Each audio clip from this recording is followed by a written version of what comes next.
اور جس دیس کی عدالت عدل کرے، وکیل عدل لے کر دے، وہ دیس کبھی برباد نہیں ہو سکتا، وہ قوم کبھی برباد نہیں ہو سکتی، چاہے پانچوں دریا خشک ہو جائیں اور چاہے ساری بجلیاں چلی جائیں اور ہمارے پاس وہی ٹمٹماتی بتیاں ہوں اور وہی تیل کے چراغ ہوں، لیکن اگر میرے دیس میں عدل ہے تو دنیا کی کوئی طاقت ہمیں کچھ نہیں بگاڑ سکتی ہمارا۔ لیکن اگر ہم ظالم بن گئے تو اللہ کی ظالم سے کوئی محبت نہیں ہے، پھر ایٹمی طاقت بن کے بھی کچھ نہ ہوگا اور گھی کے چراغ جلا کے بھی کچھ نہ ہوگا اور رات کو دن بنا کے بھی کچھ نہ ہوگا کہ ظالم کے ساتھ اللہ کی کبھی مدد نہیں آتی اور مظلوم سے اللہ کبھی پیچھے نہیں ہٹتا، مظلوم چاہے کافر اور دہریہ کیوں نہ ہو، مظلوم ایک برادری ہے، اس میں مذہب کا کوئی ٹھپا نہیں، مظلوم ہونا شرط ہے، اللہ اس کے ساتھ ہے، اور ظالم بھی ایک برادری ہے، اس کے لیے ایمان اور کفر شرط نہیں ہے، پھر اللہ کی تباہی کے نظام چلتے ہیں اور اللہ کے غیظ و غضب کے رندے پھر جاتے ہیں۔ میں آپ سے گزارش کروں گا، آپ اپنی ذات سے شروع کریں، حکومت کا انتظار نہ کریں، آپ اپنی ذات سے شروع کریں۔ آج کے بعد میں اس اللہ اس کے رسول کی نافرمانی نہیں کروں گا۔ آپ کی عدالت میں کوئی بے نمازی، کوئی وکیل عورت، کوئی وکیل مرد بے نمازی نہ ہو، کوئی ظالم کا پشت پناہ نہ ہو۔ ہم یزید کو سب گالیاں دیتے ہیں، حسین کے لیے اب بھی آپ رو رہے تھے، لیکن کام سارے وہی ہوتے ہیں جس سے یزید کی تقویت ملتی ہے، حسین کو نہیں ملتی۔ حسین ایک استعارہ ہے مظلومیت کا اور یزید ایک استعارہ ہے ظلم کا۔ اب یہ قلم میں آپ کو دے رہا ہوں، لکھ لو، اب یزید کے استعارہ میں جانا چاہتے ہو یا حسین کے استعارہ میں جانا چاہتے ہو، یہ دنیا مٹ جائے گی، موت مٹا دے گی، ایک دن کسی کو یاد بھی نہیں ہوگا کہ طارق جمیل کون تھا اور احمد قیوم کون تھا اور چشتی صاحب کون تھے اور صدر صاحب کون تھے۔ قبریں مٹی میں مٹی بنا دیتی ہیں، یہاں کی ہر عزت دولت شہرت کی آخر انتہا یہ چند مٹھی خاک کے سوا کچھ نہیں۔ جاؤ بادشاہوں کی قبروں پر دیکھو، کھود کے دیکھو، خاک کے سوا تمہیں کچھ نظر نہیں آئے گا۔ اجل ہی نے چھوڑا نہ کسرا نہ دارا، اسی سے سکندر صفات بہارا، ہر ایک لے کے کیا کیا نہ حسرت سے دھارا، پڑا رہ گیا سب یوں ہی ٹھاٹھ سارا، جگہ جی لگانے کی دنیا نہیں ہے، یہ عبرت کی جا ہے تماشا نہیں ہے۔ اب ہم سب مل کر توبہ کریں اور اپنی ذات سے شروع کریں کہ ہم سچائی کے ساتھی بنیں گے، نماز نہیں چھوڑیں گے، کسی کا حق نہیں ماریں گے، بچوں کو حلال کھلائیں گے، حرام کا لقمہ کبھی سرسبز نہیں ہوتا اور حلال کے لقمے پر کبھی خزاں نہیں آتی، ظلم کے پیسے پہ کبھی بہار نہیں آتی اور حلال پیسے پر کبھی خزاں نہیں آتی۔ ظالم کے لیے اللہ کی کسی قسم کی کوئی ہمدردی نہیں اور مظلوم کے لیے ساتوں آسمان کے دروازے کھلے ہوئے۔ جو اپنے بچوں کو حلال کھلائے گا اس کے بچے نہال رہیں گے، آباد رہیں گے، خوشحال رہیں گے۔ جو اوروں کے منہ سے نوالا کھینچ کے کھلائے گا وہ خود بھی تڑپے گا اور اس کی نسلیں بھی تڑپیں۔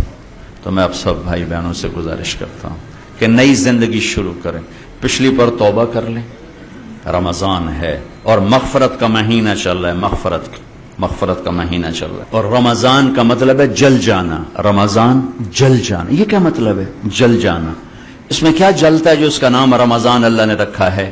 رمضان جل جانا، اس میں روزہ رکھنے کی وجہ سے جو ایک بھوک اور پیاس کی حرارت پیدا ہوتی ہے اس میں پچھلے گناہ اللہ جلاتا جاتا ہے، جلاتا جاتا ہے، جلاتا جاتا ہے، یہاں تک کہ آخری روزے سب گناہ جلا کے آپ کو پاک صاف کر دیتا ہے، بچے کی طرح بنا دیتا ہے۔ جیسے ماں کے پیٹ سے نکلا بچہ ایسے بچے کی طرح بنا دیتا ہے، پچھلے سب معاف کر دیتا ہے۔ رات کو تراویح رکھی، اس کی تھوڑی قیمت بتا دوں تاکہ آپ پیچھے غفلت ہے تو اب نہ ہو۔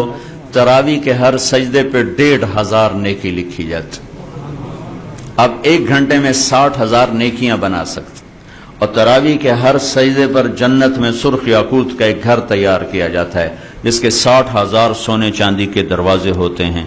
اب ہر رات میں 40 گھر بنا سکتے ہیں۔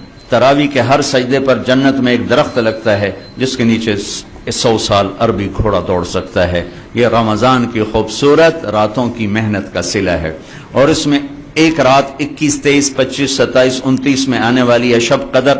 میرا ملک بھی 27 کو بنا تھا، اتفاق نہیں انتخاب تھا،